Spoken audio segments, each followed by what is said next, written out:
Hi, I'm so glad you found the show. These oldest episodes are from 2018. I just found out recently that when people find the show, sometimes they start at number 1. But this isn't a book that you must listen to in order. Please, I highly, highly recommend go to the most recent and work your way back, because our purpose here is to present up-to-date information. And some of these were from 2018. It's been a while. So please, please, please do not start at number 1. You're listening to Creating Great Grooming Dogs. I'm Chrissy Neumeyer-Smith. I'm a certified professional groomer, certified behavior consultant for canines, and certified professional dog trainer. And this, my friends and colleagues, is the podcast where grooming and training meet.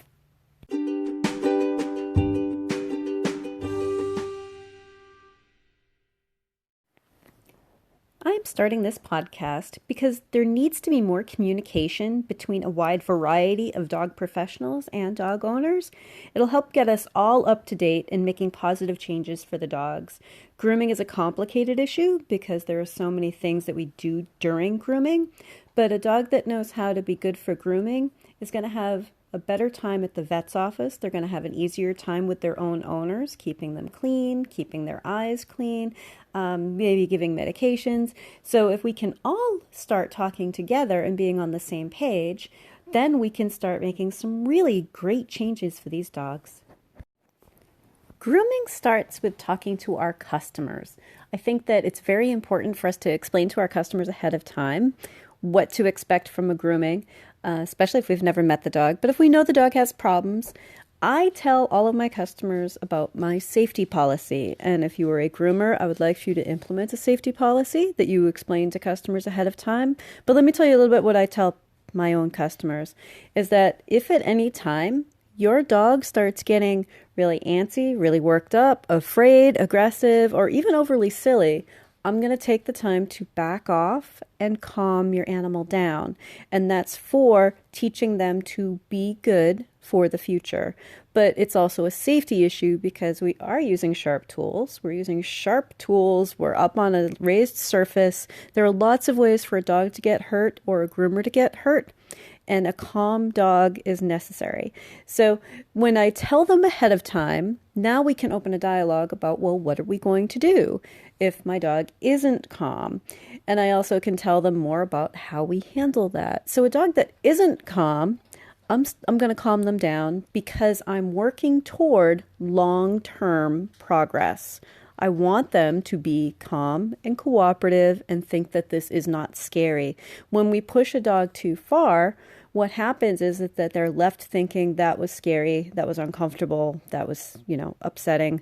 So by working on it right now in this particular grooming session and working on progress during this grooming session, we're building for the future.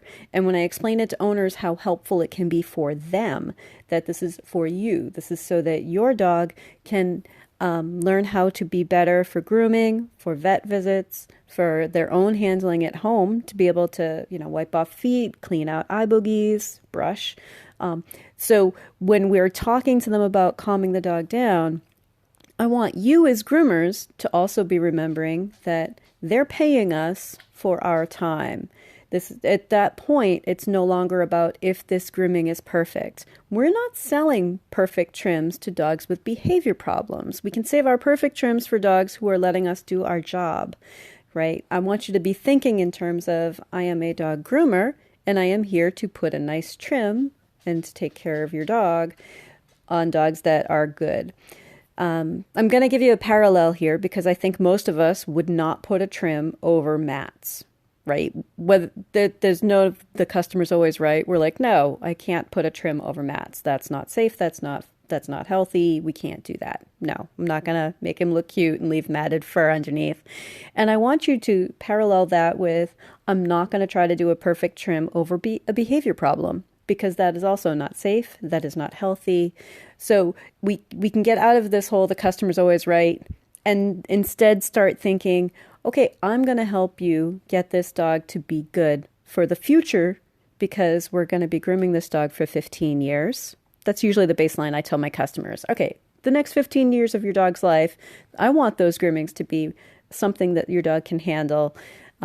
So tell them that they're spending your time. They'll still have to pay for grooming. It's not about if the dog is perfect, but we are planning on the future. We're trying to make your dog better. And I look for progress during every single grooming. And I will teach you more about that. We'll talk a lot more about that. But for right now, be thinking, if you present it in the beginning as a safety policy, a lot of your problems will go away later when you're thinking, oh, shoot, what do I charge them? I mean, I really couldn't get him done. And, because he was a little bit crazy, so he's not really finished. And should I charge them more because he was hard? And I find groomers really struggling with this. And like they end up charging $5 extra or something, which is ridiculous. Right, I'll be honest, it's ridiculous because you are working with a dog who is so much harder than what you should have to work with, right? You're here to do trims on dogs who will let you do your job. Dogs who are worked up, dogs who are aggressive, dogs who are overly silly, whatever the problem may be, is pushing your skills even further. Don't charge less for that, right? So if you have already talked to them ahead of time, you're telling them, I have a certain amount of time in my day allotted for your dog, and I'm going to spend that time with them if I can. If it's a dog that you have to send home, early, then of course adjust your pricing. But don't charge $5 extra. I worked for one groomer a long time ago, and I was making commission there, and they would put like a $5 surcharge on. And I was thinking, I'm making commission on $5 so that extra 45 minutes I spent on that dog got me a cup of coffee. That's crazy, right? Nobody works for that kind of cheap money, right? And those owners didn't appreciate it because they actually didn't understand, like they're still thinking they're buying a trim. And we don't have a trim to sell. We're selling a service. So if we get them into the idea that, well, this is the service I offer, but your dog is more work because of this behavior problem, then we can also prepare them for, this is how we can avoid this problem in the future. This is how we can work on it right now.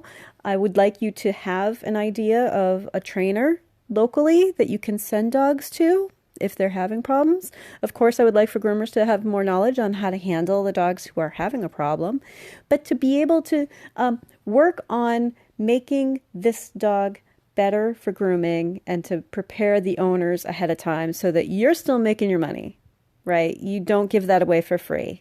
If they're really like, I'm not going to pay a groomer to train my dog, then you tell them, excellent. The first sign of a problem, I send your dog home and you and your trainer can work on that and bring him back when he's better prepared. Because grooming is not training. You can add that if you choose to, which I'd like for you to choose to, but don't give it away and don't assume that you have to get that dog done. In fact, many, many times that's how we as groomers get hurt. We're trying to get it done. We're trying to get it done on a dog who is struggling. And what happens is that either a dog bites or they twist their leg or they fling up against us and end up, hurting us, hurting our back. Like there's a lot of ways to get hurt in a grooming shop.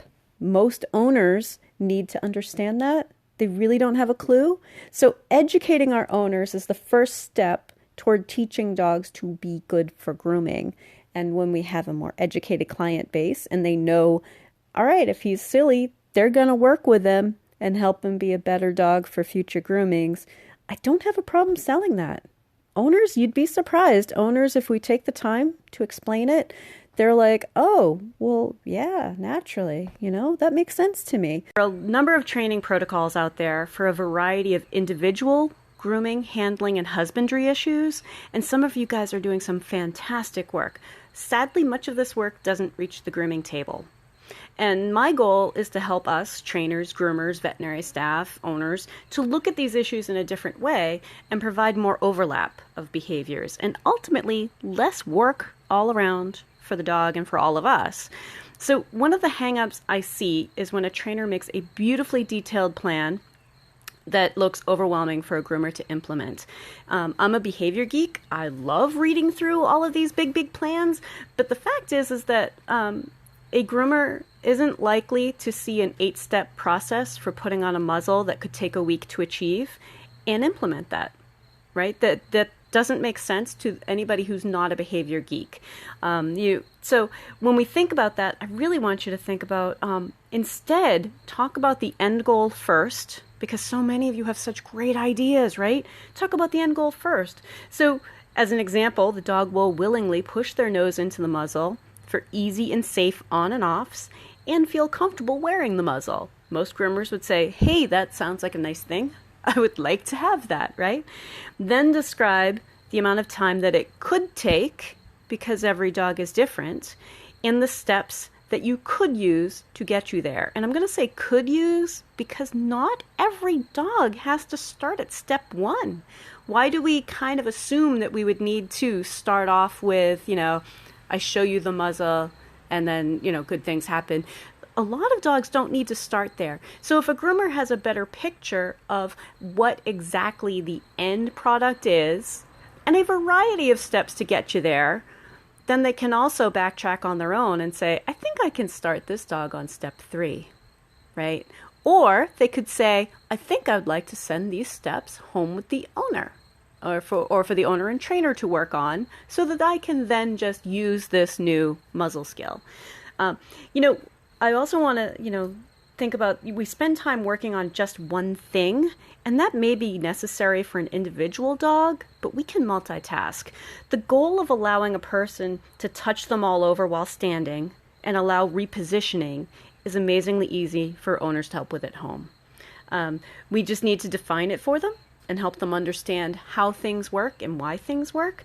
It's a base behavior for so many grooming and veterinary procedures, and that teaching this skill makes all of the other skills easier. So instead of focusing on, let's say, nails, we've been working on standing, sitting, being reached over. That's a big one that a lot of owners don't work on, but it's required for restraining an animal, holding for blood drawing, things like that, right? So being reached over, holding, repositioning legs, paws, toes, and touching nails, and that's part of a touching all over base training. And think about that base training as the beginning set of, hey, you are now learning your ABCs and you're learning to spell and read, right? It's very, very base training.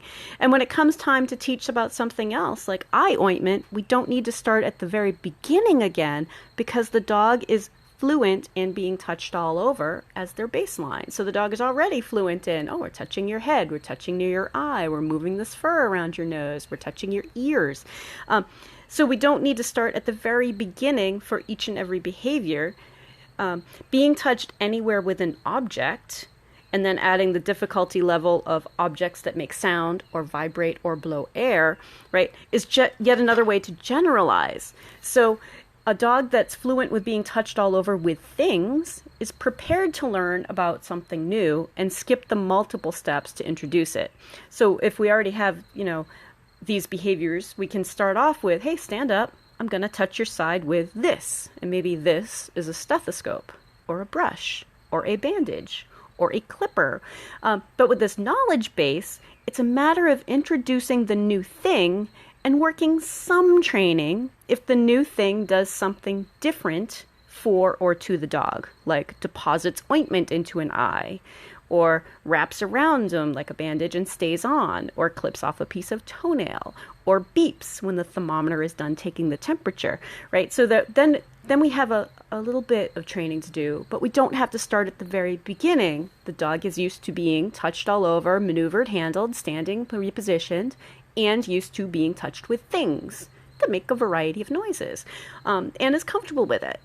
So training plans often allow the dog to walk away if they're uncomfortable at any time. And what we're looking for is the dog to feel comfortable enough to choose to interact with us. And I understand why this is so popular and why it works so well, and it really is something that we as trainers do pretty routinely. I want to point out, though, that you need to teach the dog to go beyond that point.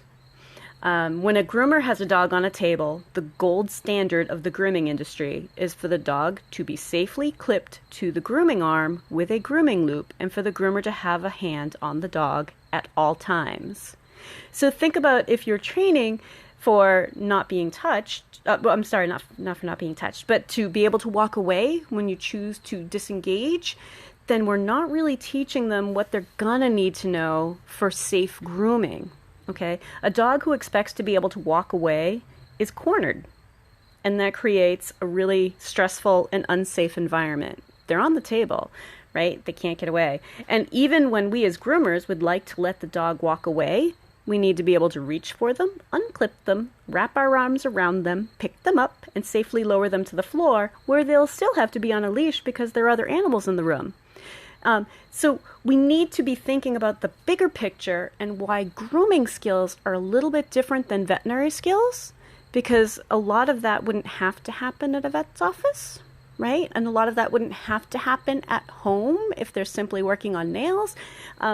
So being able to work on that, the way I like to work on it is to be able to spend time teaching the dog to calm down in your hands. And that's a really important part of teaching them to be handled all over.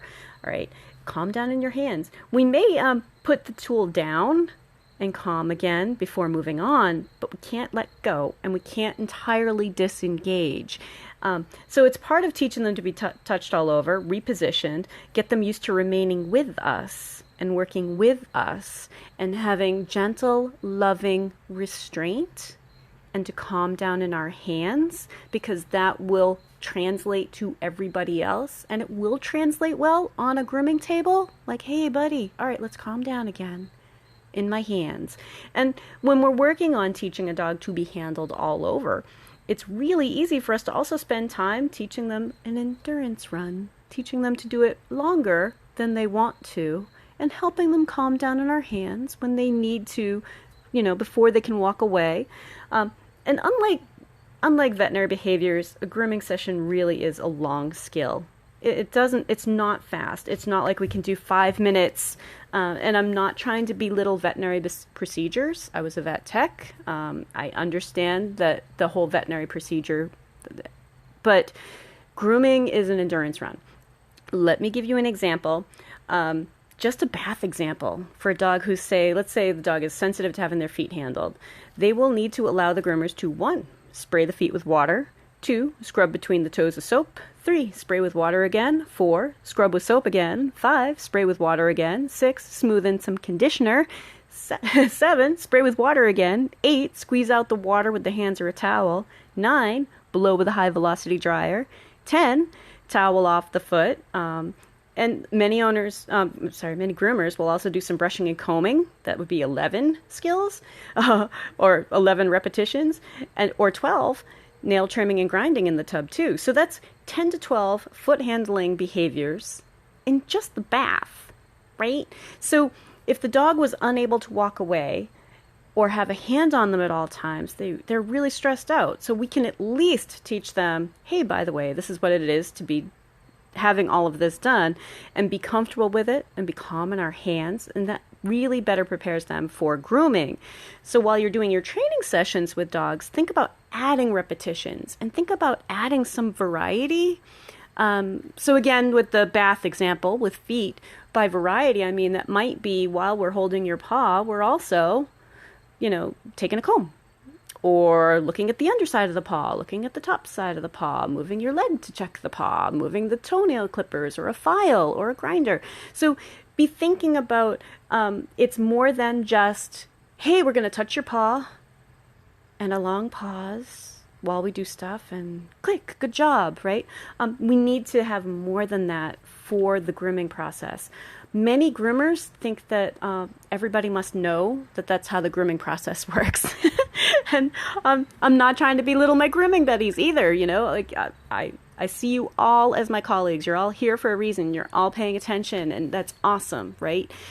But I want you to think that the average trainer has never done a grooming on a dog. That you need to think about all of the things that happen.